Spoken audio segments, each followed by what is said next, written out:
राजा राम, राजा राम, राजा राम, मेरे सरकार, मेरे सरकार। सरकार नहीं, सखा। सखा, मित्र, मित्र। अभी तक तो आप यहो नहीं बताए हो कि मुनि व्रत किस कारण धारण किया है आपने।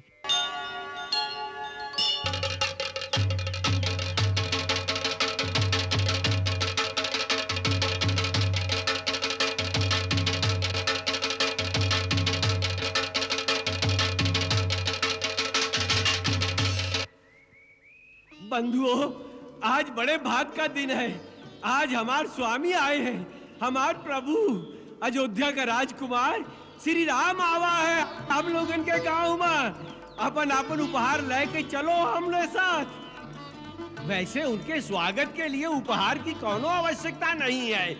हमरे स्वामी तो केवल प्रेम के भूखे हैं। चलो सब हमरे साथ चलो।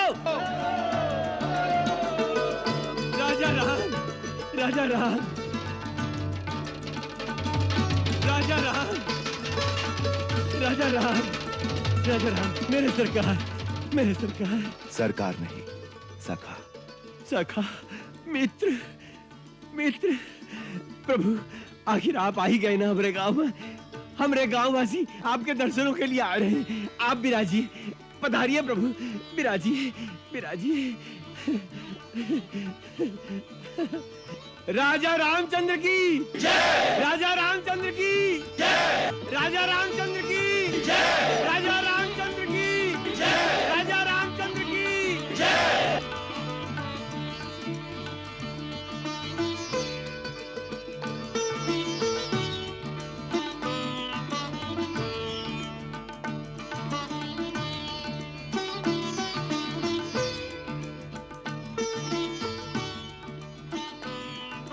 मित्र, तुमसे मिलकर बहुत प्रसन्नता हो रही है। ये सौभाग्य की बात है कि आज मैं तुम्हें अपने बंधु बांधवों के साथ स्वस्थ और आनंदमय देख रहा हूं। कहो मित्र, तुम्हारे राज्य में, तुम्हारे परिवार में तथा तुम्हारे वनों में सर्वत्र कुशल तो है? सब आपकी कृपा है सरकार। तुमने प्रेमवश ये जो कुछ सामग्री प्रस्तुत की है उसे मैं स्वीकार करता हूं, परंतु दूसरों की दी हुई कोई भी वस्तु मैं ग्रहण नहीं कर सकता, अपने उपयोग में नहीं ला सकता। अब मुझे तपस्वी की भांति धर्म में स्थित होकर वन में निवास करना है। वन में निवास करियो का? लेकिन क्यों? ये गुत्थी हमारी समझ में नहीं आवत है सरकार। अभी तक तो आप यहो नहीं बताए हो कि मुनि व्रत किस कारण धारण किया है आपने। सरकार, ये कैसन छवि बनाए हो? ये कैसा अनोखा रूप धारण करके आए हो प्रभु? राजकुमार से मुनि कुमार बने, और ये लक्ष्मण भैया भी, और ये जनक नंदिनी देवी सीता तुम्हारी भौजी। भौजी? नहीं, भौजी कहे कि औकात इस दास की नहीं।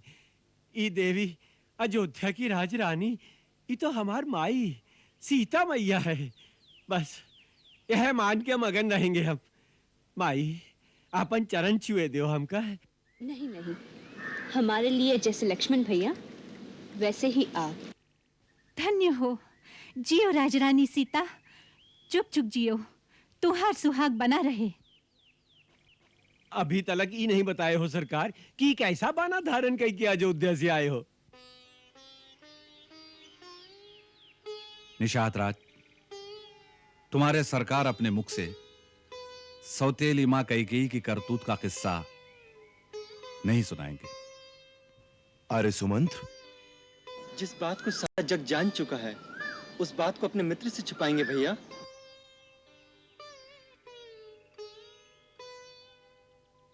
हाँ, मैं बहुत दुनिया देखे हैं सरकार।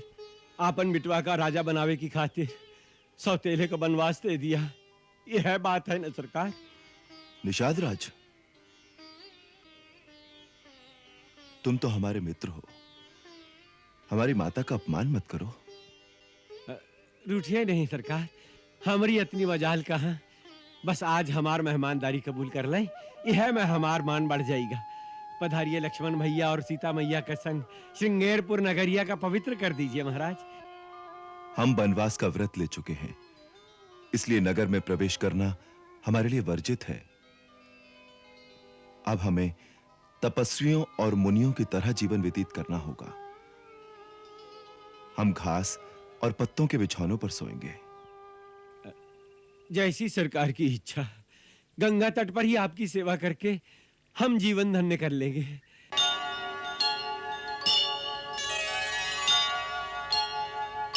कौन हो तुम? लंकेश्वर रावण।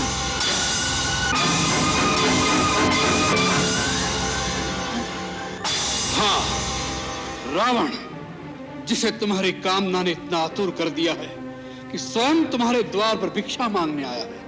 तुम्हारा ये साहस? एक गीदड़ होकर सिंघनी की कामना कर रहे हो?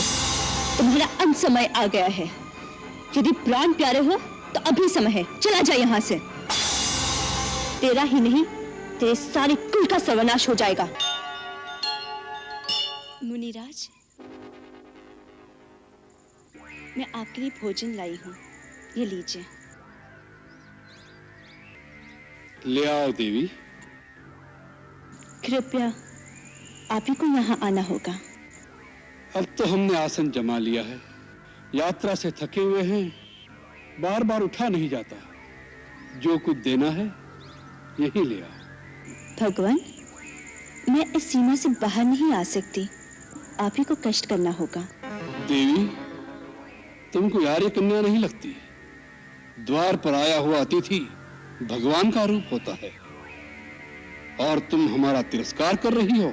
नहीं नहीं अतिथि देवता, मेरे वहां न आने का कारण आपका तिरस्कार करना नहीं।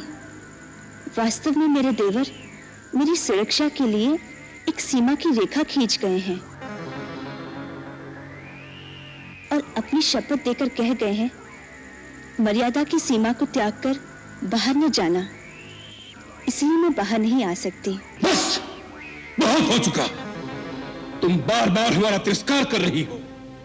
पहले हमें कुटिया के अंदर आने से रोक दिया और अब दूर से खाना दे रही हो, जैसे हम कोई पशु पक्षी हो। ठीक है, हम तुम्हारे द्वार से भूखे ही चले जाएंगे, लेकिन इस अपमान के बदले हम तुम्हें श्राप देंगे। नहीं नहीं मुनिराज, मुझ पर दया कीजिए। मुझे अपनी पुत्री के समान समझकर मेरी समस्या और विवशता को समझने की चेष्टा कीजिए। हम सब समझते हैं, सब कुछ जानते हैं। हम त्रिकालदर्शी हैं। मूर्ख स्त्री, हम सब देख रहे हैं। तुम्हारा पति इस समय एक स्वर्ण मृग का शिकार करने वन में भागा भागा फिर रहा है। वह स्वर्ण मृग अपने सींग से तुम्हारे पति को एक बार आहत कर चुका है, फिर भी तुम्हारा पति उसके पीछे भाग रहा है। हम श्राप देते हैं कि वही स्वर्ण मृग अपने तीखे सींगों द्वारा तुम्हारे पति को। नहीं नहीं, मैं वहीं आती हूँ। आप मेरे पति को श्राप मत दीजिए, मेरे श्राप मत दीजिए। जाओ कन्या, हमने तुम्हें क्षमा कर दिया। हम तुम जैसी सुंदर नारी के अश्रु नहीं देख सकते।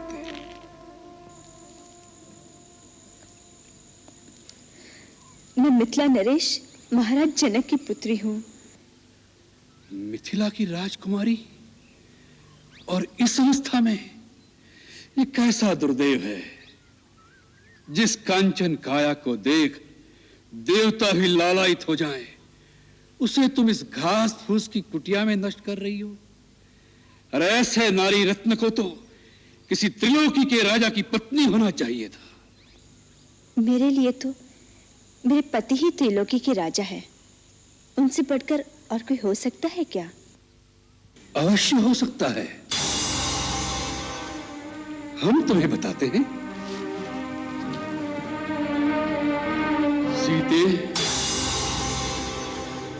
जिसके नाम से देवता, नाग, किन्नर, असुर, राक्षस अर्थात संसार के संपूर्ण प्राणी थर्रा उठते हैं। सूर्य, चंद्र आदि नवग्रह जिसकी इच्छा से चलायमान होते हैं। जो संसार के समस्त चराचर प्राणियों का स्वामी है, जिसे देख वृक्षों के पत्ते भी भय से स्तब्ध हो जाते हैं। अरे वायु भी जिसके सामने सांस नहीं ले सकती। तुम तो उस लंकाधिपति रावण की पत्नी होने योग्य हो। ऐसे पाप पूर्ण वचन कहते हुए तुम्हें लज्जा नहीं आती? कोई महात्मा के वेश में तुम एक दुरात्मा हो। कौन हो तुम? लंकेश्वर, रावण।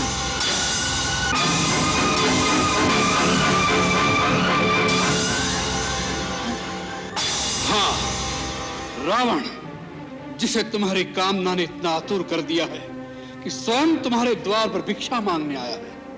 सीते, आज तुम्हारा भाग्य उदय हो गया। कल से हमारे राजमहल में 5000 स्त्रियां पटरानी की भांति तुम्हारी सेवा करेंगी। धूर्त, तुमने ये कैसे सोच लिया कि तुम अपने वैभव का बखान करोगे और सीता तुम्हारे साथ चल देगी? तुम इसी समय यहाँ से चले जाओ, नहीं तो मेरे पति एक ही बाण में तुम्हें तुम्हारी लंका सहित जला के भस्म कर देगी। तुम जिस पति का मान करती हो वह तो धरती पर रेंगने वाला एक मानव मात्र है। हम जिन राक्षसों के राजा हैं वह तो इन मानवों को फल मूल की भांति अपना आहार समझते हैं। तुम हम लोगों की शक्ति को नहीं जानती। जानती हूँ। खर और दूषण भी तुम्हारे ही भाई थे ना, जिन्हें रघुवर ने आन की आन में समाप्त कर दिया था। तुम्हारा ये साहस, एक गीदड़ होकर सिंघनी की कामना कर रहे हो। तुम्हारा अंत समय आ गया है। यदि प्राण प्यारे हो तो अभी समय है, चला जाए यहाँ से। हमारा ऐसा अपमान करने का साहस आज तक किसी ने नहीं किया। इसका परिणाम जानती हो? और एक पतिव्रता सती की ओर ऐसी कुदृष्टि डालने की मूर्खता भी किसी ने नहीं की होगी। इसका परिणाम जानते हो? तेरा ही नहीं, तेरे सारे कुल का सर्वनाश हो जाएगा। मूर्ख, हट जा मेरे सामने से। फिर से उस रेखा के अंदर जाना चाहती है? स्त्री एक बार अपनी मर्यादा की रेखा से बाहर आ जाए फिर उसका वापस जाना असंभव हो जाता है। इसलिए चुपचाप अपनी सम्मति से मेरे साथ चलो। लक्ष्मण, पुकार ले और पुकार। लक्ष्मण! इस समय वो रण्य बहुत दूर हैं। तुम्हारी पुकार उन तक नहीं पहुंच सकती। सीते, चलो मेरे साथ।